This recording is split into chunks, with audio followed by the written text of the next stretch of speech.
ગીર સોમનાથના વેરાવળના મંડોર ગામે મોડી રાત્રે ગેરકાયદેસર સિંહ દર્શન કરતું એક ટોળું ઝડપાયું છે. પ્રવાસીઓ એક થાર કાર અને 2 બાઇક પર સિંહ જોવા આવ્યા હતા. વન વિભાગના આરએફઓ YS કાલર સરિયાએ ટીમે દરોડા પાડતા તમામ આરોપીઓ વાહન મૂકીને ફરાર થઈ ગયા હતા. મહત્વનું છે કે થાર કાર પર મંત્રી શહેર ભાજપ મોરબીનું બોર્ડ મારેલું હતું અને તેમાંથી દારૂ પણ મળી આવ્યો હતો. વન વિભાગે 5 સ્થાનિક અને 2 મોરબીના યુવકો સહિત કુલ 7 સામે કાર્યવાહી કરી 4 લાખનો દંડ ફટકાર્યો છે. વાહનો પર નંબર પ્લેટ પણ ન હતી. પોલીસે હાલ દારૂના મામલે વધુ તપાસ હાથ ધરી છે. મારું નામ YS Kalsariya, range forest officer Veraval.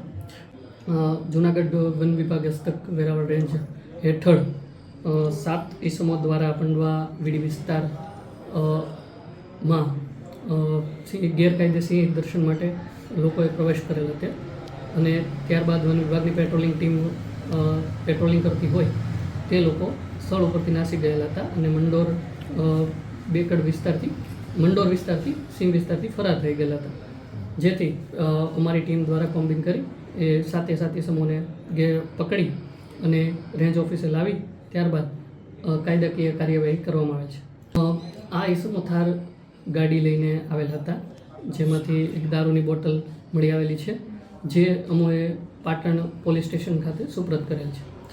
આરોપીમાં વાત કરવામાં આવે તો અલ્ફાઝ અનવર મલિક મંડોરના રહેવાસી, સુલતાન ભીખાભાઈ બાલાગામિયા ભેરાળાના રહેવાસી, ઘેલુભાઈ નાથાભાઈ કુંભારવડિયા કોયલીના રહેવાસી, દશરથ સુરેશભાઈ ડાભી મોરબીના રહેવાસી, યશ દિલીપભાઈ બ્રાહ્મણ ચોટિયા ઉમરેઠીના રહેવાસી, મનદીપ ભાવેશભાઈ રામ ઉમરેઠીના રહેવાસી અને અંકિત કુમાર કેશુરભાઈ નાગેરા કુકરાસના રહેવાસી. મુખ્ય સૂત્રધારમાં અલ્ફાઝ અનવર મલિક જે મંડોરના રહેવાસી છે તે મુખ્ય સૂત્રધાર છે. કેવી રીતે, ક્યાંથી બોલાવ્યા હતા, આ લોકો ક્યાં આવ્યા હતા અને કેવી રીતે અહીંયા સિંહ દર્શન માટે આવ્યા?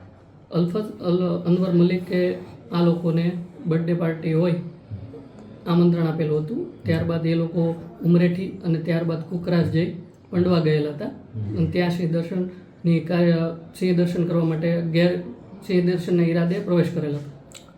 દંડ આરોપીઓ વિરુદ્ધ 4 લાખનો દંડ ફટકારવામાં આવેલ છે. ઓકે.